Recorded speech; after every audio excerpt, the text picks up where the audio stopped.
الشريعة غيث سح وابله فافتر قلب الفتى غضا وريانا لله در امرئ أفنى شبيبته يتلو ويحفظ إسنادا وقرآنا نحمده ونصلي على رسوله الكريم أما بعد فأعوذ بالله من الشيطان الرجيم بسم الله الرحمن الرحيم اللهم صل على سيدنا ومولانا محمد وعلى آل سيدنا ومولانا محمد۔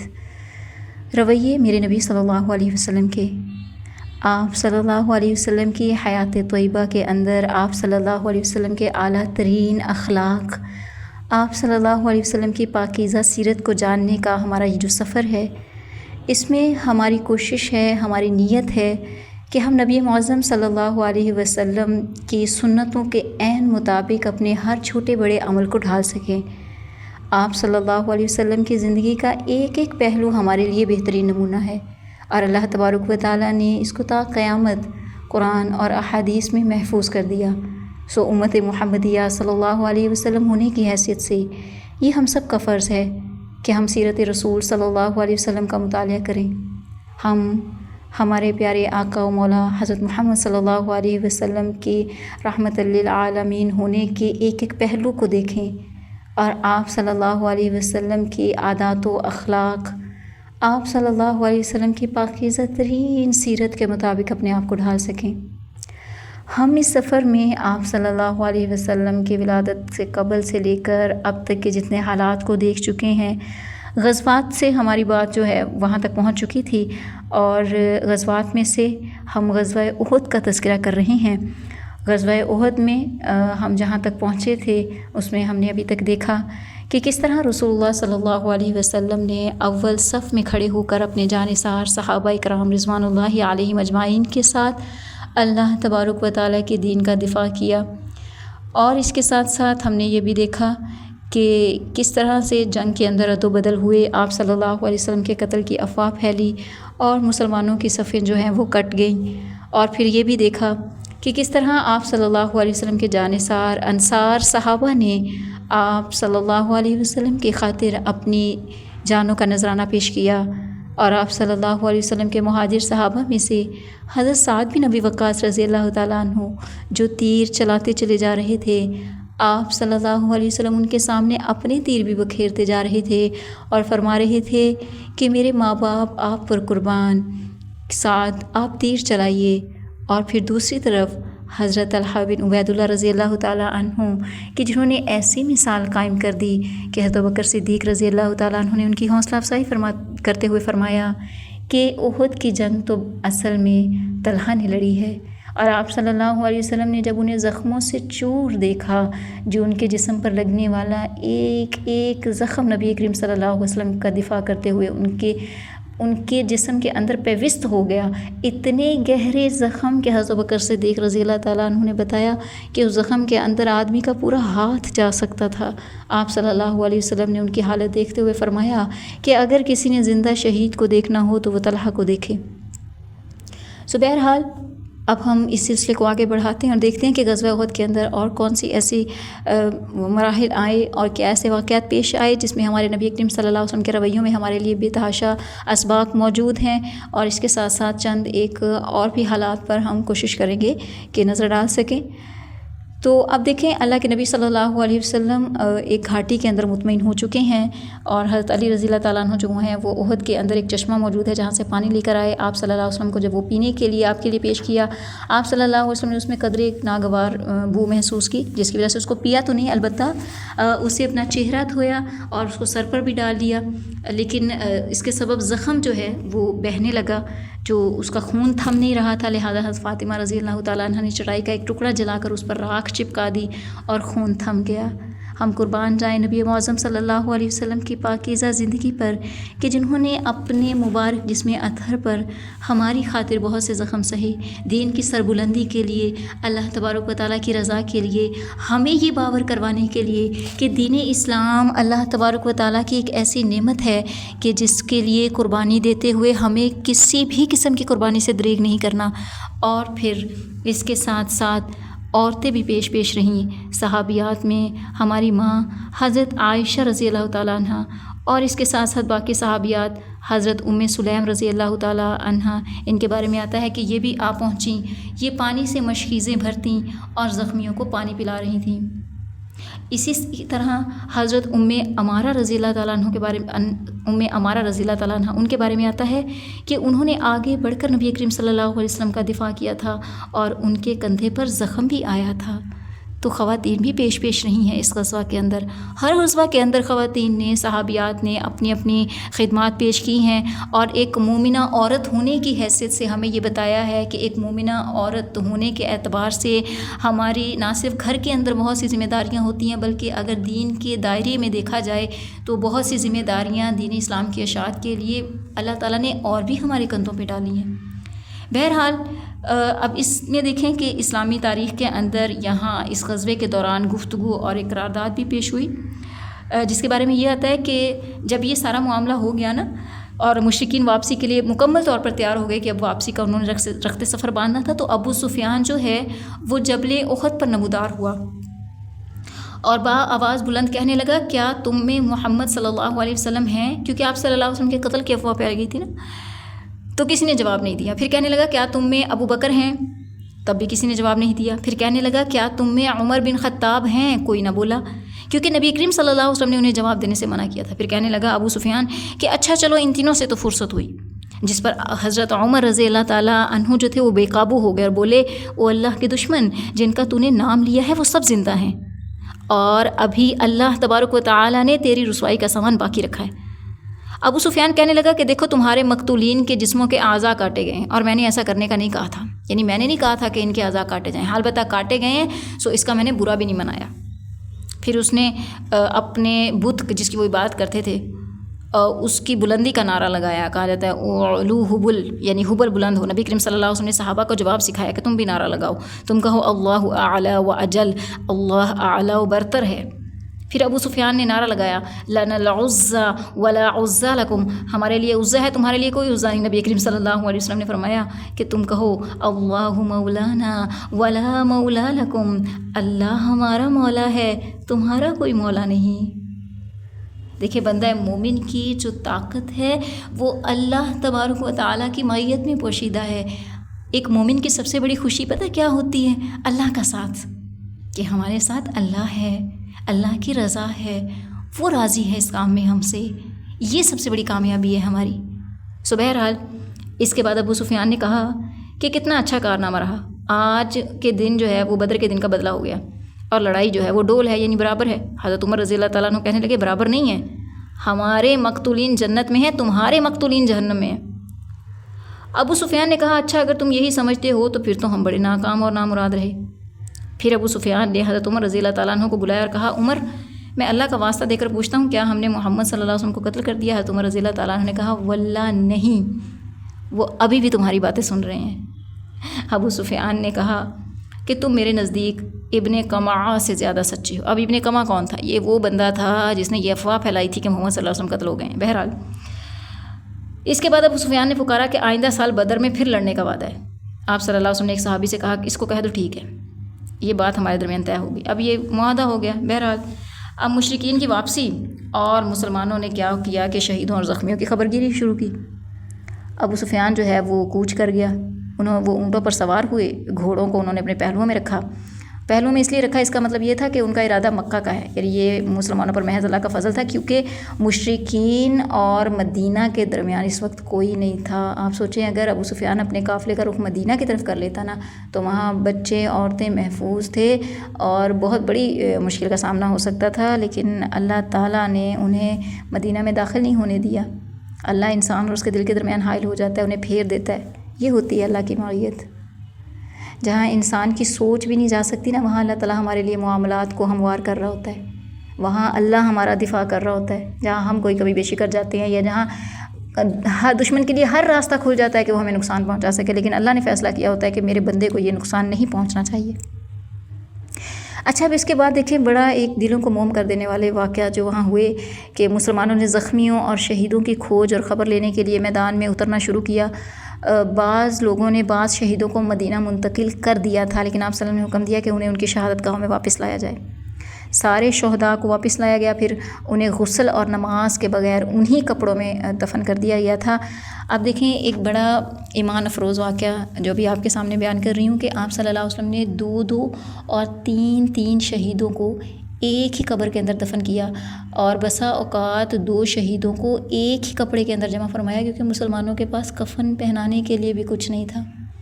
اور پھر جب ایک ہی کپڑے میں رکھا نا تو درمیان میں اذخر گھاس ڈال دی دونوں کے درمیان، اور پھر اس طرح ان کو لحد میں اتارا۔ پھر جب آپ صلی اللہ علیہ وسلم لحد میں اتار رہے تھے نا تو آپ کہہ رہے تھے کہ جس کو قرآن زیادہ یاد ہے نا اس کو قبر میں پہلے آگے کرو، اور پھر کہہ رہے تھے کہ میں ان لوگوں کے بارے میں قیامت کے روز گواہی دوں گا۔ اہل القرآن کی دنیا اور آخرت میں عزتیں، دیکھیں قرآن کا مل جانا نا یہ بہت بڑی سعادت مندی کی بات ہے۔ اگر آپ اپنے آپ کو اہل القرآن بھی دیکھتے ہیں تو آپ خوش قسمت ترین انسان ہے۔ اللہ کے نبی صلی اللہ علیہ وسلم نے عزت دلوائی کہ جو اہل القرآن ہے اس کو آگے داخل کرو، قبر میں پہلے اتارو اس کو۔ تو اہل القرآن ہونے کی حیثیت سے خود بھی اپنا آپ پہچانیں، اپنے آپ کو وہ عزت و مقام وہ دیں جو اللہ تعالیٰ نے آپ کو دیا ہے، یعنی گناہوں کی طرف راغب ہو کر، کسی بھی ایسے عمل کی طرف راغب ہو کر کہ جو آپ کے اس نیکیوں کو داغدار کر سکے یا آپ پہ بات اٹھا سکے کہ آپ قرآن پڑھ کے بھی ایسے ان چیزوں سے بچیں، اپنی قدردانی نیکیوں کے ساتھ کریں، اور جو دوسرے اہل القرآن ہیں ان کی بھی قدر کریں، کیونکہ اللہ قدر کرتا ہے ایسے لوگوں کی۔ اللہ کے نبی صلی اللہ علیہ وسلم نے محبت کا اظہار کیا ہے۔ ایک اور ایمان افروز واقعہ جو غزوہ احد کے دن پیش آیا، حضرت حنظلہ رضی اللہ تعالیٰ عنہ، ان کی لاش اس حالت میں پائی گئی کہ وہ زمین سے تھوڑا اوپر تھی اور پانی ٹپک رہا تھا۔ ان کے بارے میں آپ صلی اللہ علیہ وسلم سے پوچھا گیا، آپ صلی اللہ علیہ وسلم نے فرمایا فرشتے انہیں غسل دے رہے ہیں۔ ان کا واقعہ کچھ یوں تھا کہ یہ حالت جنابت میں تھے، ان کی ابھی نئی شادی ہوئی تھی، تو اپنی بیوی کو چھوڑ کر سیدھے میدان جنگ میں اسی طرح آ گئے، تو اب لڑتے لڑتے شہید ہو گئے، لہذا فرشتوں نے انہیں غسل دیا، اور ان کا لقب جو ہے وہ غسیل الملائکہ پڑ گیا، یعنی فرشتوں کے غسل دیے ہوئے۔ کیا مقام و مرتبے ہیں صحابی رسول صلی اللہ علیہ وسلم کے، جس صحابی نے جس مرتبے کی قربانی دی اللہ نے وہی عزتیں انہیں عطا کی، اس سے بڑھ کر عطا کی۔ ہم تو اپنی ظرف کے مطابق کرتے ہیں نا، اللہ اپنی رحمت کے مطابق نوازتا ہے۔ تو دیکھیں ہم سب سوچیں نا اپنے بارے میں، ہم کس قسم کی کس لیول کی قربانی دینے کو تیار ہیں اللہ کو راضی کرنے کے لیے، بدلے میں اللہ سے کیا لینا ہے، کیا ڈیمانڈ ہے آپ کی جو بھی ڈیمانڈ ہے اللہ تعالیٰ آپ کو اپنی رحمت کے مطابق نوازے گا۔ ہماری تو سوچ ایک حد تک ہے نا، اللہ تعالیٰ کی رحمت لامحدود ہے، اس کی کوئی حد نہیں ہے۔ بہرحال ایک اور دلوں کو موم کر دینے والا واقعہ، حضرت حمزہ رضی اللہ تعالیٰ عنہ، ان کو کفنانے کے لیے ایک چھوٹی چادر میسر آئی، اگر سر ڈھانکا جاتا تو پاؤں کھل جاتے، قد بھی ماشاءاللہ لمبا تھا، اور اگر پاؤں ڈھانکے جاتے تو سر کھل جاتا، چنانچہ پاؤں پر اذخر گھاس ڈال دی گئی۔ یہی صورتحال حضرت مصعب بن عمیر رضی اللہ تعالیٰ عنہ کے ساتھ پیش آئی۔ بہرحال آپ صلی اللہ علیہ وسلم نے اپنے جانثار صحابہ کو، اپنے دل عزیز چچا امیر حمزہ رضی اللہ تعالیٰ عنہ کو غزوہ احد کے میدان کے اندر سپرد خاک کیا، اللہ تبارک و تعالیٰ کی رحمتوں کے حوالے کیا، اور آپ مدینہ کی جانب روانہ ہوئے۔ اب رسول اللہ صلی اللہ علیہ وسلم مدینہ کی طرف جب چلے تو راستے میں کچھ عورتیں ملیں جن کے اقارب شہید ہوئے تھے۔ نبی صلی اللہ علیہ وسلم نے انہیں تسلی دی، ان کے لیے دعا فرمائی۔ بہرحال کہا جاتا ہے کہ بنو دینار کی ایک خاتون آئیں جن کے شوہر، بھائی اور باپ، اب آپ دیکھیں اس کا شوہر، بھائی، باپ، تینوں افراد کا ایک الگ الگ مقام زندگی میں، جذباتی اعتبار سے اللہ تبارک و تعالیٰ نے جو ایک رشتے بنائے ہیں نا ہمارے، اس اعتبار سے اگر دیکھا جائے نا تو جب ہم محبت کا اظہار کرتے ہیں تو ہم کہتے ہیں کہ زندگی کا تصور نہیں ہے ان کے بغیر۔ تو اس کے شوہر، بھائی اور باپ تینوں شہید ہو گئے تھے۔ جب انہیں لوگوں نے ان کی شہادت کی خبر دی نا تو کہنے لگی رسول اللہ صلی اللہ علیہ وسلم کا کیا ہوا؟ یعنی انہوں نے اس چیز کی پرواہ نہیں کی کہ مجھے 3 افراد کی شہادت کی خبر دی جا رہی ہے، میں بیوہ ہو چکی ہوں، میرا بھائی شہید ہو گیا ہے، میرے سر سے باپ کی شفقت کا سایہ اٹھ گیا ہے۔ انہیں کس چیز کی پرواہ ہے؟ اللہ کے نبی صلی اللہ علیہ وسلم کا حال بتاؤ، لوگوں نے کہا آپ صلی اللہ علیہ وسلم بحمدللہ جیسا تم چاہتی ہو ویسے ہی ہیں.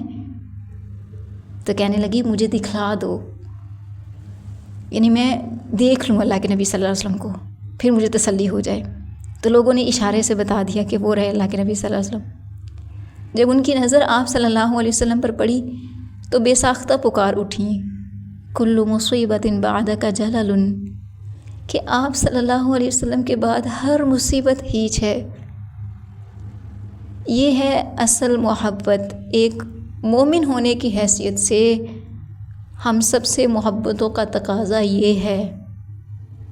آپ صلی اللہ علیہ وسلم کا وہ فرمان کہ تم میں سے کوئی شخص اس وقت تک مومن نہیں ہو سکتا جب تک کہ میں اسے اس کے والدین، اولاد اور تمام انسانوں سے بڑھ کر محبوب نہ ہو جاؤں. یہ اس عورت نے اس حدیث کی عملی مثال قائم کر دی.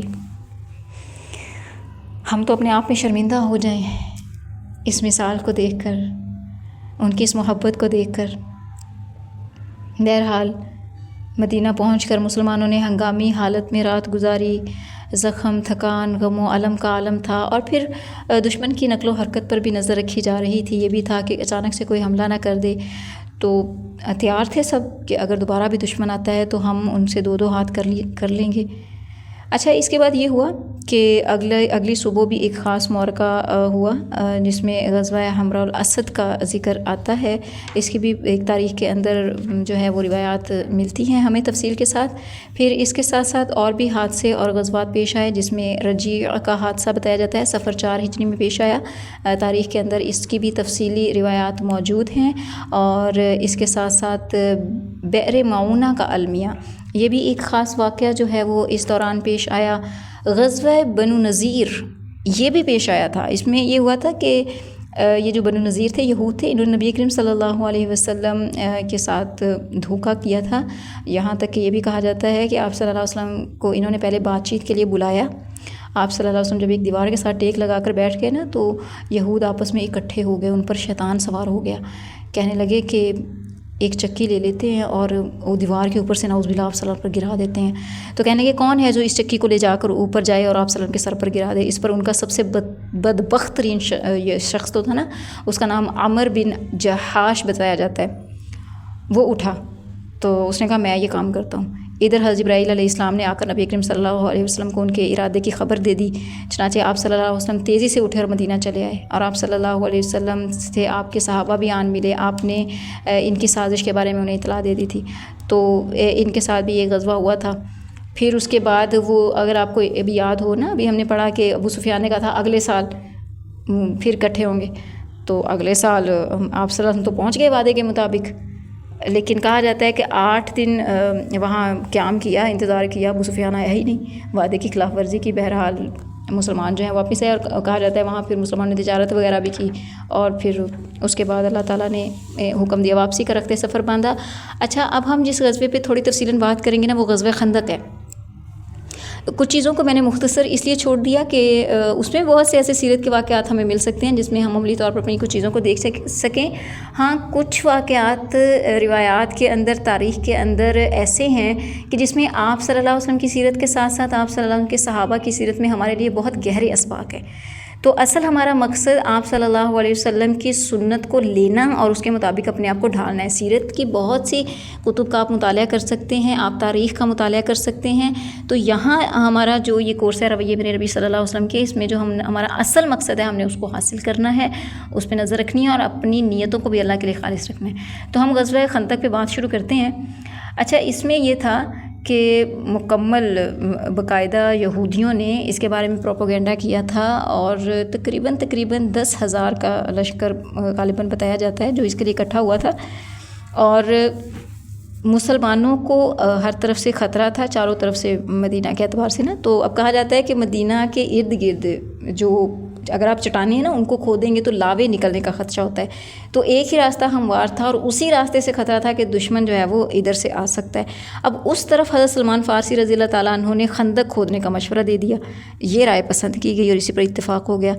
چنانچہ کیا ہوا کہ جیسے میں نے آپ کو بتایا نا کہ 3 اطراف میں لاوے کی چٹانیں ہیں، تو اس طرف سے تو نہیں تھا کہ دشمن آ سکتا ہے، ایک طرف جہاں تھا کہ دشمن یہاں سے آئے گا، آپ صلی اللہ علیہ وسلم نے وہاں سے پھر خندق کھدوانا شروع کی، بلکہ آپ بھی ساتھ شامل تھے۔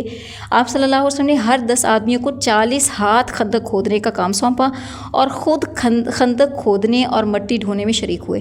لوگ رجز پڑھتے، آپ صلی اللہ علیہ وسلم جواب دیتے، نیز آپ صلی اللہ علیہ وسلم رجز پڑھتے اور لوگ جواب دیتے۔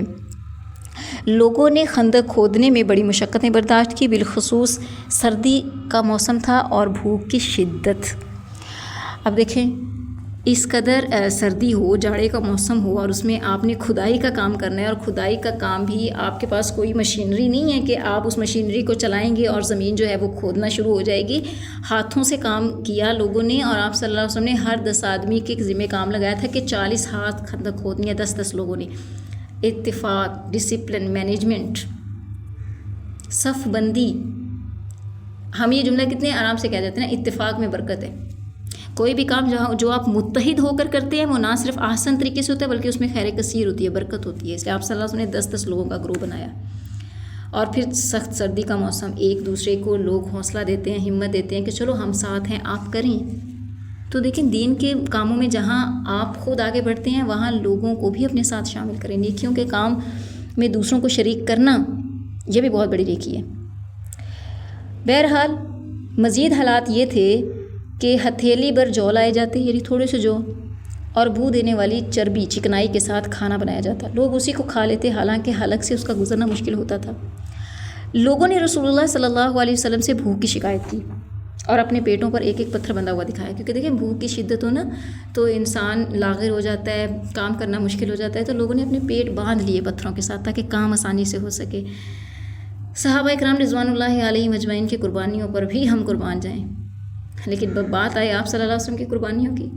آپ صلی اللہ علیہ وسلم نے انہیں اپنے پیٹ پر 2 پتھر دکھلائے باندھے ہوئے کہ آپ صلی اللہ علیہ وسلم کو ان سے بھی زیادہ شدت کی بھوک لگی ہوئی تھی۔ خندق کی کھدائی کے دوران بعض نشانیاں بھی دیکھنے میں آئیں۔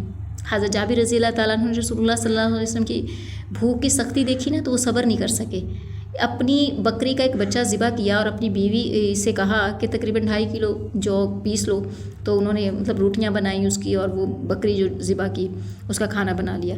چنانچہ انہوں نے خفیہ طور پر نبی صلی اللہ علیہ وسلم کو دعوت دی کہ چند صحابہ جو ہے نا آپ آ جائیں اور کھانا کھا لیں۔ لہٰذا آپ صلی اللہ علیہ وسلم سارے اہل خندق کو لے کر چلے گئے، جن کی تعداد کہا جاتا ہے تقریباً 1000 تھی۔ سب نے پیٹ بھر کے کھانا کھایا، پھر بھی ہانڈی جو ہے وہ بھری ہوئی تھی، ابل رہی تھی، آٹے سے روٹی پکتی جا رہی تھی۔ ہمارے پیارے رسول صلی اللہ علیہ وسلم کا رحمت للعالمین ہونا ہمارے لیے کیسا تھا یا کیسا ہے۔ بہرحال اسی طرح نعمان بن بشیر رضی اللہ تعالیٰ عنہ کی بہن اپنے والد اور ماموں کے لیے ہتھیلی بھر کھجور لے کر گئیں، تو رسول اللہ صلی اللہ علیہ وسلم نے ان کھجوروں کو کپڑے کے اوپر بکھیر دیا، اور آپ صلی اللہ علیہ وسلم نے سارے اہل خندق کو دعوت دی، اور سب کھا کر چلے گئے، مگر کھجوریں تھیں کہ کپڑوں کے کناروں سے باہر گرتی چلی جا رہی تھیں۔ خندق کی کھدائی کے دوران حضرت جابر رضی اللہ تعالیٰ عنہ کے ساتھیوں کے حصے میں ایک سخت چٹان نما زمین آ گئی، یعنی ان کے لیے پاسبل نہیں ہو رہا تھا کہ وہ اس کو توڑ سکیں۔ لہذا نبی کریم صلی اللہ علیہ وسلم نے اتر کر کدال ماری، وہ بھری ریت میں بدل گئی۔ اسی طرح حضرت براء رضی اللہ تعالیٰ عنہ کے ساتھیوں کے حصے میں بھی ایک چٹان آئی۔ نبی کریم صلی اللہ علیہ وسلم نے اتر کر بسم اللہ کہا اور کدال سے ایک ضرب لگائی تو ایک ٹکڑا کٹ گیا، اس سے ایک روشنی نکلی۔ آپ صلی اللہ علیہ وسلم نے فرمایا اللہ اکبر، مجھے شام کی کنجیاں دی گئیں اور اس وقت میں اس کے سرخ محل دیکھ رہا ہوں۔ یعنی آپ صلی اللہ علیہ وسلم نے بہت بڑی بڑی خوشخبریاں سنائی۔ اس کے بعد آپ صلی اللہ علیہ وسلم نے دوسری ضرب لگائی اور فتح فارس یعنی ایران کی خوشخبری سنائی، پھر تیسری ضرب لگائی اور فتح یمن کی خوشخبری سنائی، اور پوری چٹان کٹ گئی۔ اللہ تبارک و تعالی اپنے بندوں کو، خاص کر وہ بندے جو اس کی خاطر قربانیاں دینے کے لیے نکلتے ہیں، ایسے ایسے معجزات دکھاتا ہے، آنے والے وقت میں ایسی ایسی نعمتوں کے وعدے کرتا ہے کہ جہاں تک انسان کی سوچ نہیں پہنچ سکتی۔ لیکن سوال یہ ہے کہ ہم قربانی دینے والے کتنے ہیں، ہم کتنا آگے بڑھتے ہیں، کتنا اللہ کو کر کے دکھاتے ہیں، پھر یہ چیزیں ہمارا بھی مقدر بنتی ہیں۔ بہرحال اب یہ جو ہے وہ خندق کا معاملہ، قریش جو تھے ان کے بارے میں آتا ہے کہ 4000 کا لشکر لے کر آئے تھے، ان کے ساتھ 300 گھوڑے اور 1000 اونٹ تھے۔ ادھر ان کے جو پیروکار تھے وہ اہل نجد سے آئے تھے، یہ تقریباً 6000 کا لشکر لے کر آئے تھے، ٹوٹل 10000 کا لشکر ہو گیا نا۔ اب انہوں نے بھی پڑاؤ ڈال لیا اور پھر اس کے بعد کیا ہوا، نبی کریم صلی اللہ علیہ وسلم جو ہیں انہوں نے مدینہ پر ابن ام مکتوم رضی اللہ تعالیٰ عنہ جو نابینا صحابی تھے ان کو منتظم مقرر کیا، عورتوں بچوں کو گڑھیوں میں محفوظ کیا، پھر 3000 کا لشکر لے کر نکل پڑے۔ اب مسلمان کتنے؟ 3000، دشمن 10,000۔ اب دیکھیں کیا ہوا، مشرکین تو پہنچے جنگ کرنے، اب جب آئے آگے تو دیکھا ایک خندق جو ہے وہ ان کا استقبال کر رہی ہے۔ اب اس کو دیکھ کر ابو سفیان بے ساختہ بول اٹھا، کہنے لگا یہ ایک ایسی چال ہے جس کو عرب نہیں جانتے تھے، یعنی یہ تو بڑی ایک ایسی چال چل دی گئی کہ ہمیں پتہ ہی نہیں چلنے دیا گیا۔ اب کیا کیا انہوں نے خندق کے گرد غیظ و غضب سے چکر کاٹنا شروع کر دیے۔ انہیں کسی ایسے نقطے کی تلاش تھی کہ جہاں سے وہ خندق پار کر سکیں، لیکن مسلمان تیر برسا کے انہیں خندق کے قریب بھی نہیں آنے دے رہے تھے۔ بہرحال اب کیا ہوا کہ روزانہ یہ کوشش کی جاتی، محاصرہ انہوں نے کیے رکھا تھا، یہ محاصرہ چلتا رہا۔ ایک روز مشرکین کے شہر سواروں کی ایک جماعت نے، جس میں 3 لوگ تھے، انہوں نے ایک تنگ مقام سے خندق پار کر لی۔ ادھر حضرت علی رضی اللہ تعالیٰ عنہ چند مسلمانوں کے ہمراہ نکلے اور جس مقام سے انہوں نے خندق پار کی تھی اسے قبضے میں لے لیا اور پھر ان کا واپسی کا راستہ بند کر دیا۔ اور یہ کہا جاتا ہے کہ حضرت علی رضی اللہ تعالیٰ عنہ نے ان میں سے ایک شخص کو کچھ کہہ کے بھڑکا دیا، وہ گھوڑے سے نیچے اترایا، پھر دونوں نے ایک دوسرے پر بڑھ چڑھ کے وار کیا، حضرت علی رضی اللہ تعالیٰ عنہ نے اس کا کام تمام کر دیا۔ اور پھر اس کے بعد کہا جاتا ہے کہ اس جنگ میں تقریباً صرف چند ایک افراد مارے گئے تھے، 10 مشرک اور 6 مسلمان شہید ہوئے۔ ایک تیر حضرت سعد بن معاذ رضی اللہ تعالیٰ عنہ کو لگا، جس سے ان کے بازو کی بڑی رگ کٹ گئی۔ انہوں نے اللہ تعالیٰ سے دعا کی کہ اگر قریش کی جنگ کچھ باقی رہ گئی تو اس کے لیے انہیں زندہ رکھے، وگرنہ اسی زخم کو ان کی موت کا سبب بنا دے۔ البتہ ساتھ میں یہ دعا بھی کی کہ اللہ تعالیٰ مجھے تب تک موت نہ دیجیے گا جب تک بنو قریظہ سے میری آنکھیں ٹھنڈی نہ ہو جائیں، کیونکہ دیکھیں بنو قریظہ نے غداری کی تھی، یہود قبیلہ تھا، اور یہ جو ہے سعد بن معاذ ہے نا، یہ اسلام قبول کرنے سے پہلے ان کے سردار تھے، تو یہ ان کا قبیلہ تھا، انہیں اس بات کا بڑا دکھ تھا کہ انہوں نے غداری کی ہے۔ اب بنو قریظہ جو ہیں یہ رسول اللہ صلی اللہ علیہ وسلم کے ساتھ ایک عہد میں بندھے ہوئے تھے، لیکن اس غزوے کے دوران بنو نذیر جو تھا نا، غزوہ بنو نذیر پیچھے جس میں ذکر میں نے آپ کو چھوڑا نا کہ یہودیوں نے انہوں نے نبی کریم صلی اللہ علیہ وسلم کے خلاف بڑی سازش چلی تھی۔ ان کے سردار حیی بن اخطب یہ بنو قریظہ کے سردار کعب بن اسد کے پاس گئے اور آ کر انہیں نا عہد شکنی پر آمادہ کیا کہ تم بھی مسلمانوں کے ساتھ جو ہے وہ غداری کر لو۔ لہٰذا یہ بنو قریظہ مان گئے، انہوں نے مسلمانوں کے خلاف غداری کر دی، اور آپ دیکھیں کہ یہ پیچھے مدینہ میں موجود تھے اور ان کے درمیان بنو قریظہ اور مسلمانوں عورتوں اور بچوں کے درمیان کوئی رکاوٹ نہیں تھی، سخت خطرہ تھا۔ لہٰذا رسول اللہ صلی اللہ علیہ وسلم کو جب خبر ہوئی نا کہ بنو قریظہ نے غداری کر دی ہے تو آپ صلی اللہ علیہ وسلم نے اپنے صحابہ کو بھیجا، ان کے ساتھ تقریباً 200 اور یا 300 آدمی بھی بھیجے کہ عورتوں اور بچوں کی حفاظت کریں جا کے۔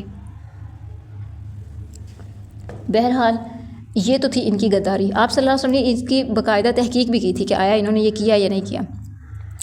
اچھا، اب اللہ کے نبی صلی اللہ علیہ وسلم کو نا اس کا بڑا دکھ ہوا کہ پہلے تو یہ ہمارا گزرا بنو نذیر نے ہمارے ساتھ غداری کی، اب بنو قریظہ نے بھی یہ کیا ہے ہمارے ساتھ۔ اب اللہ تعالیٰ کے بھی کام بڑے نرالے ہیں۔ ابھی انہی سنگین حالات میں کیا ہوا، ایک شخص جس کا نام نعیم بن مسعود اشجعی رضی اللہ تعالیٰ عنہ بتایا جاتا ہے، وہ نبی کریم صلی اللہ علیہ وسلم کی خدمت میں حاضر ہوا، کہنے لگا کہ یا رسول اللہ صلی اللہ علیہ وسلم کہ میں مسلمان ہو گیا ہوں۔ اچھا، یہ قبیلہ غطفان سے تھا، جو نجد سے جو لوگ آئے تھے نا 6000 کا لشکر، یہ ان میں سے تھا۔ تو کہنے لگا یا رسول اللہ صلی اللہ علیہ وسلم مسلمان ہو گیا ہوں اور میری قوم کو میرے اسلام لانے کا علم نہیں ہے، لہٰذا آپ مجھے کوئی حکم دیں۔ آپ صلی اللہ علیہ وسلم نے فرمایا تم فقط ایک آدمی ہو، کیا کر سکتے ہو؟ البتہ جتنا ممکن ہو سکتا ہے نا ان میں پھوٹ ڈال دو، یعنی ان کی لڑائی کرواؤ آپس میں، کیونکہ جنگ میں چال بازی جائز ہے، کیونکہ جنگ نام ہی چال بازی کا ہے۔ اب اس بندے نے بڑی ہی کمال کا کام کیا۔ حضرت نعیم بن مسعود رضی اللہ تعالیٰ عنہ بنو قریظہ کے پاس گئے، انہوں نے جب دیکھا تو بڑی عزت دی۔ حضرت نعیم رضی اللہ تعالیٰ عنہ نے کہا آپ لوگ جانتے ہیں مجھے آپ لوگوں سے بہت محبت ہے، خصوصی تعلق ہے، اب میں آپ لوگوں کو ایک بات بتا رہا ہوں، اسے میری طرف سے چھپائے رکھنا۔ انہوں نے کہا ہاں ایسا ہی ہوگا۔ کہنے لگے کہ بنو قینقاع اور بنو نذیر پر جو گزری ہے اسے آپ جانتے ہیں، یعنی انہوں نے مسلمانوں کے ساتھ غداری کی تھی تو ان کو جلا وطن کر دیا گیا۔ اب آپ لوگوں نے قریش اور غطفان کا ساتھ دیا ہے، یعنی نجد والوں کا ساتھ دیا ہے، مگر ان کا معاملہ آپ جیسا نہیں ہے، یہ آپ کا اپنا علاقہ ہے، یہاں آپ کے بال بچے ہیں، عورتیں ہیں، مال و دولت ہے، آپ لوگ یہاں کے رہنے والے ہیں، یہاں سے کہیں اور نہیں جا سکتے۔ ان کا علاقہ مال و دولت، عورتیں، بچے دور دراز ہیں، انہیں کوئی موقع ملا تو قدم اٹھائیں گے اللہ کے نبی صلی اللہ علیہ وسلم کے خلاف، ورنہ وہ اپنے علاقوں کی طرف چلے جائیں گے اور تم لوگوں کو نبی کریم صلی اللہ علیہ وسلم کے رحم و کرم پر چھوڑ دیں گے، پھر آپ صلی اللہ علیہ وسلم جس طرح چاہیں تم لوگوں سے انتقام لیں۔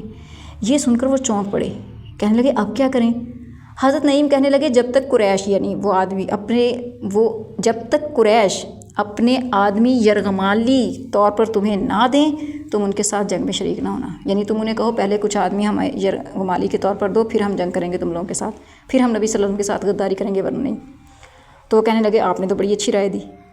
اب حضرت نعیم نے رخ کیا قریش کا، ان کے سرداروں نے بھی بڑے اچھے سے ان کا استقبال کیا، جا کر کہنے لگے کہ میں ایک بات بتا رہا ہوں اس کو چھپائے رکھنا۔ انہوں نے کہا ہم ایسا ہی کریں گے۔ کہنے لگا کہ بات یہ ہے کہ یہود نے محمد صلی اللہ علیہ وسلم سے جو عہد شکنی کی ہے نا، یعنی بنو قریظہ نے، وہ اب اس پہ شرمندہ ہو گئے ہیں، انہیں ڈر ہے کہ آپ لوگ انہیں محمد صلی اللہ علیہ وسلم کے رحم و کرم پر نہ چھوڑ جائیں، اس لیے اب ان کا نبی کریم صلی اللہ علیہ وسلم کے ساتھ ایک معاہدہ ہو گیا ہے اور وہ آپ لوگوں سے جنگ کرنے کے لیے، آپ لوگوں کے ساتھ جنگ کرنے کے لیے ایک شرط رکھیں گے، اور وہ شرط یہ ہے کہ وہ آپ لوگوں سے یرغمالی لوگ مانگیں گے، کہ وہ کہیں گے کہ کچھ لوگ یرغمالی بنا کے ہمارے حوالے کریں، ورنہ ہم جو ہے وہ آپ لوگوں کے ساتھ جنگ نہیں کریں گے۔ اب نعیم کہنے لگے ذرا چوکنے رہیے گا، ان کو یرغمالی نہ دے دیجیے گا۔ اب حضرت نعیم رضی اللہ تعالیٰ عنہ کی یہ تدبیر کام کر گئی۔